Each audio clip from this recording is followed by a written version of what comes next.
నాయకుడు అనేవాడు తలచుకుంటే సమస్యలు పరిష్కరించగలడు పవర్ చేతిలో ఉన్నప్పుడు. అది కాకపోతే ఆ నాయకుడికి ఆ కమిట్మెంట్ ఉండాలి. లోకేష్ దగ్గర ఆ కమిట్మెంట్ రెండవసారి అద్భుతంగా కనిపించింది.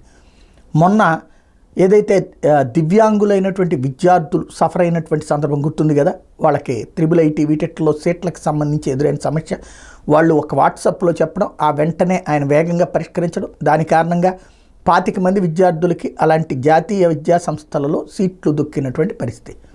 ఆ రోజునే మనం మాట్లాడుకున్నాం. లోకేష్ అద్భుతమైన పని చేశారు. ఇప్పుడు రెండవ కాన్సెప్ట్ ఏదైతే జగన్ హయాంలో కొన్ని ఈ ఎయిడెడ్ కళాశాలల్ని తీసేసుకున్నారు.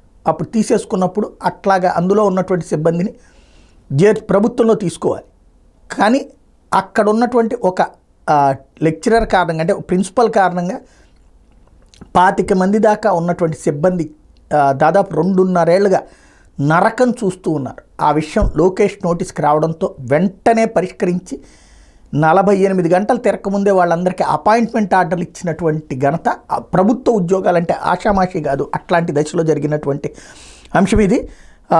ఇందులో కీలకమైనటువంటిది అసలు ఏం జరిగింది అంటే మదనపల్లి బీటీ డిగ్రీ కళాశాలకు సంబంధించినటువంటి అంశం. మదనపల్లి బీటీ డిగ్రీ కాలేజీకి సంబంధించినటువంటి వ్యవహారంలో 18 మంది లెక్చరర్లు, 14 మంది స్టాఫ్ వాళ్ళని ఉద్యోగులుగా గుర్తిస్తూ లిస్టు 16/8/2022 విడుదల చేశారు. అయితే ఆనాటి ప్రభుత్వం జీవో నెంబర్ 29 కూడా విడుదల చేసింది. అయినా గత 23 నెలలుగా ఈ బీటీ కాలేజీ అధ్యాపకేతర సిబ్బందికి నియామకానికి సంబంధించినటువంటి ఇష్యూ జరగకుండా ఆగిపోయింది. ఇక్కడే అసలు సమస్య ఏంటయ్యా అంటే ప్రిన్సిపల్ ఆనందరెడ్డి వైఎస్ఆర్ కాంగ్రెస్ పార్టీ వాళ్ళతో కుమ్మక్కయ్యి 32 మంది అధ్యాపక సిబ్బందిని వాళ్ళకి పర్మనెంట్ కాకుండా వాళ్ళ ప్లేస్లో తన మనుషుల్ని ఎవరన్నా పెట్టుకోవాలనుకున్నారో ఏంటో తెలీదు. 4 నెలలుగా వాళ్ళకి అటెండెన్స్ కూడా నిలిపేశారు. ఈ విషయాన్ని సంబంధిత అధ్యాపకులు 11/7/2024 ప్రజా దర్బార్లో మంత్రి నారా లోకేష్ దృష్టికి తీసుకెళ్లారు. తమకు 2 ఏళ్లుగా అపాయింట్మెంట్ ఆర్డర్లో జీతాలు లేకపోవడంతో తీవ్ర ఇబ్బంది పడుతున్నామని చెప్పారు. వెంటనే లోకేష్ దాని మీద విచారణకు ఆదేశించారు. ఆ వెంటనే ఇప్పుడు అపాయింట్మెంట్ ఆర్డర్లు వచ్చినాయి.